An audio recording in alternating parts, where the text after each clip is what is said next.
Greta Molthaus, 28 de marzo de 1953. La secretaria y los tres jefes. Al hablar de los tres centros, nos referimos al intelectual, al emocional y al instintivo motor. Estos tres centros ocupan la casa de 3 pisos con la cual se compara al hombre. En el piso de arriba está el centro intelectual, en el piso intermedio el centro emocional, y en el piso bajo el centro instintivo motor. Aunque se dice a veces que el centro instintivo y el centro motor son distintos, están tan estrechamente relacionados el uno con el otro que a menudo lo consideramos como un centro llamado centro instintivo motor. La sensación y el movimiento están entrelazados. Si no se tuviera sensación en las piernas no se podría caminar. Al mismo tiempo, se puede tener sensación sin movimiento. Estos tres centros son llamados por G los tres jefes. Al hablar de ellos echó de ver que no entienden el lenguaje unos de otros. Es lo mismo que si uno de los jefes hablase en griego, el otro en italiano, y el tercero en turco. Esos tres centros, dijo, están en conexión con una secretaria que los llama cada vez que surge la ocasión, pero, desdichadamente, no comprende gran cosa de los mensajes que recibe y por lo general llama al jefe a quien no corresponde el mensaje, y así comete muchos errores.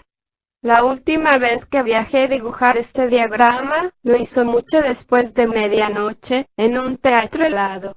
Con el cabo de una candela sobre el regreso de una alfombra persa dibujó a la secretaria fuera de la casa de 3 pisos. Los tres centros no fueron trazados como círculos cerrados, sino como segmentos de círculo. 3 líneas conectaban a la secretaria con ellos. ¿Qué se puede hacer pues? Cabe preguntarse, si tales condiciones existen en nosotros. ¿Acaso se puede reemplazar a la secretaria que es incapaz de pensar por sí misma, que busca lo que necesita en estereotipados libros de referencia y a menudo llama al jefe equivocado para el trabajo que está realizando? Ahora bien, esta pregunta nunca fue contestada en pocas palabras, y por lo que sé, tampoco puede serlo. Es necesario hacer un comentario sobre este particular. Empezaré de este modo. Por lo común no sabemos cosa alguna acerca de los centros y en realidad ignoramos por completo que los tenemos.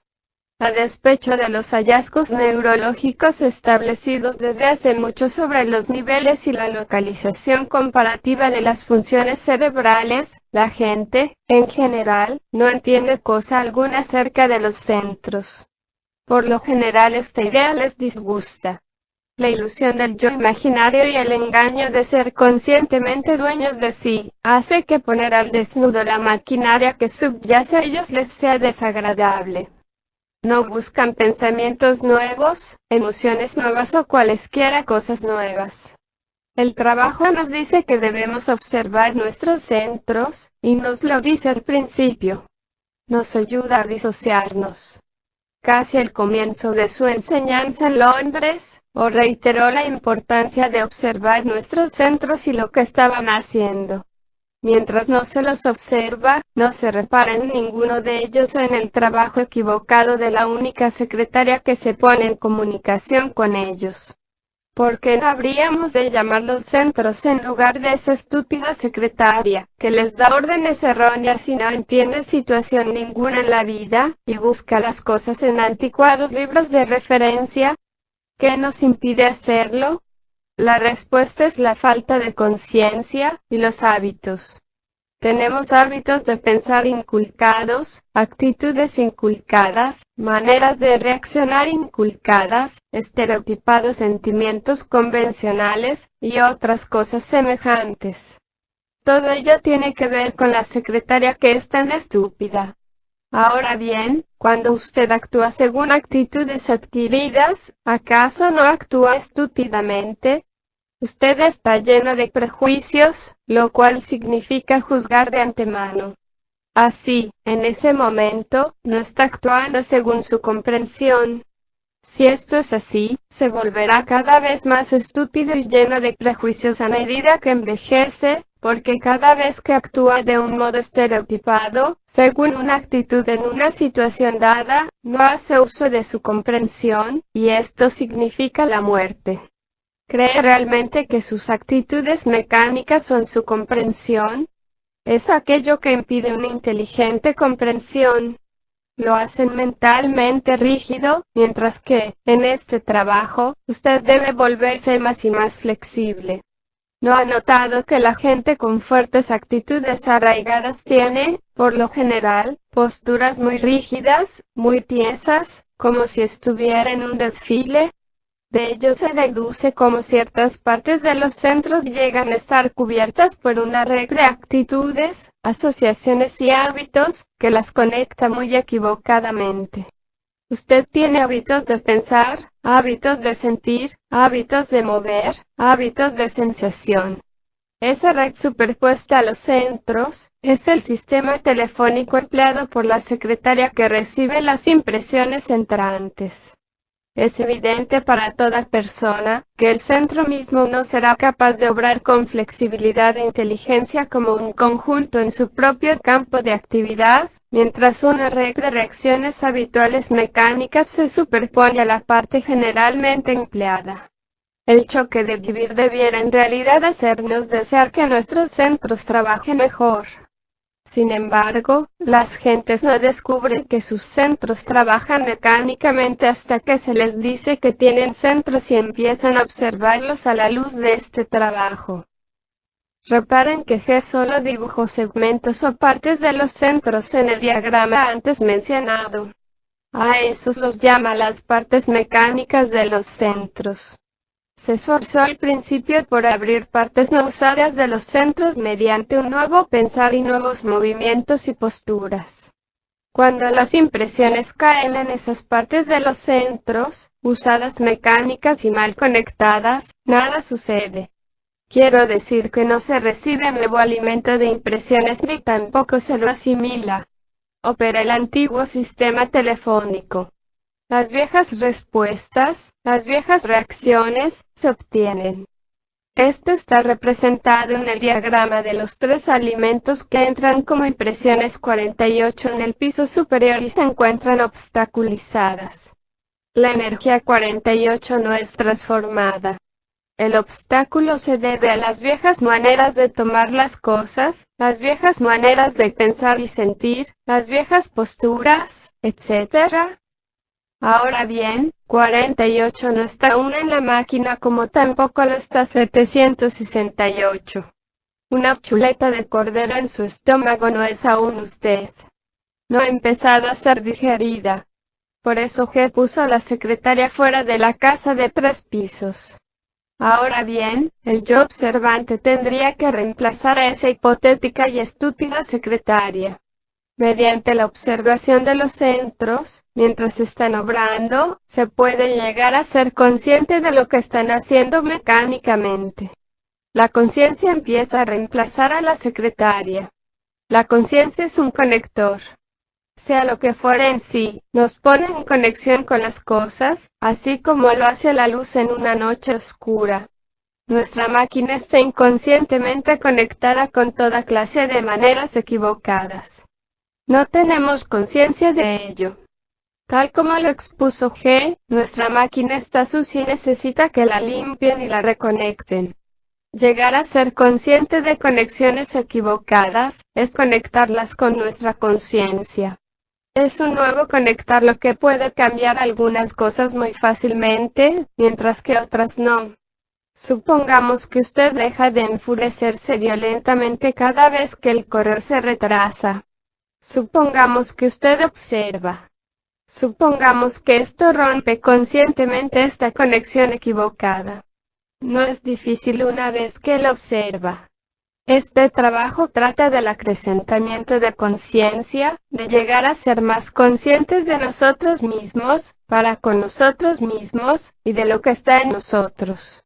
La luz de la conciencia cura muchas cosas malas. Cabe ver el porqué. Mediante una conciencia acrecentada llegamos a percibir aquello que anteriormente no percibíamos, esto es, aquello de lo cual éramos inconscientes. Mediante la observación de su centro emocional en este trabajo, por ejemplo, usted llega a percibir el número de emociones negativas grandes y pequeñas que proceden de dicho centro, que antes no sabía que existían en usted. Esto hace que critique menos a su prójimo.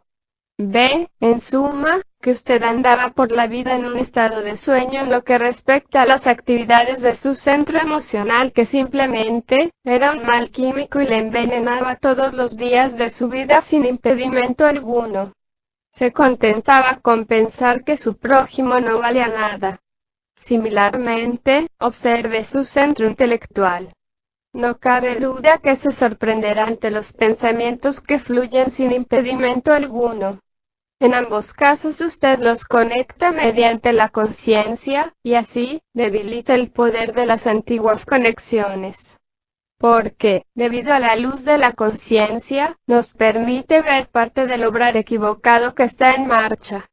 El obrar equivocado se debe a la red de antiguos hábitos y de asociaciones malas que está sobre la superficie de las partes externas de los centros, e impide que las asociaciones sean asimiladas.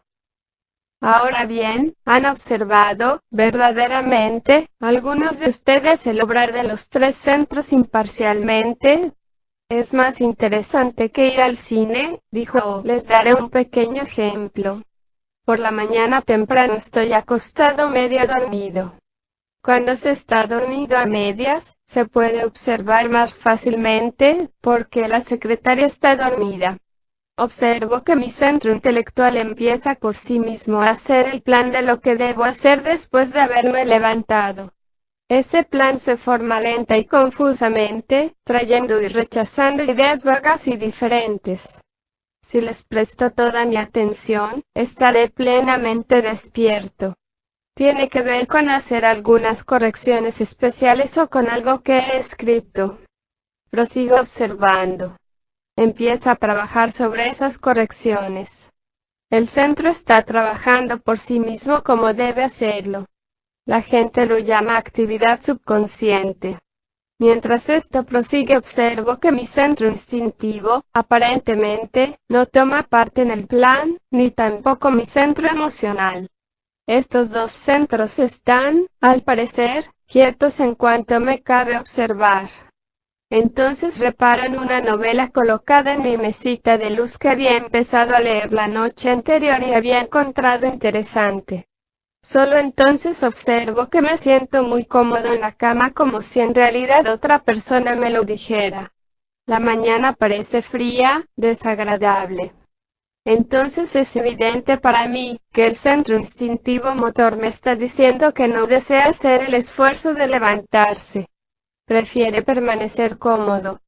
Asimismo, me doy cuenta que el centro emocional desea, ahora, proseguir la lectura de esa interesante novela y no está interesado en el plan intelectual de corregir el manuscrito, como tampoco el centro instintivo motor desea dejar la cálida sensación de la cama y hacer los movimientos necesarios para levantarse. Al final, me quedo en cama y leo la novela. Dos centros contra uno. El centro emocional y el instintivo motor estaban en contra del centro intelectual. El resultado es una conclusión previsible conocida de antemano. Si la novela no hubiera traído al centro emocional, se hubiese interesado quizás en las correcciones que el centro intelectual se aprestaba a realizar. El centro instintivo motor se hubiera visto entonces obligado a ceder ante las fuerzas combinadas del centro intelectual y del emocional.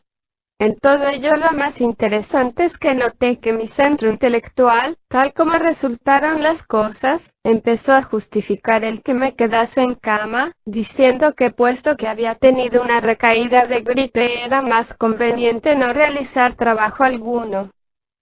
Significa que las impresiones caen en los antiguos lugares, asociaciones, actitudes, hábitos. Este es el bloqueo.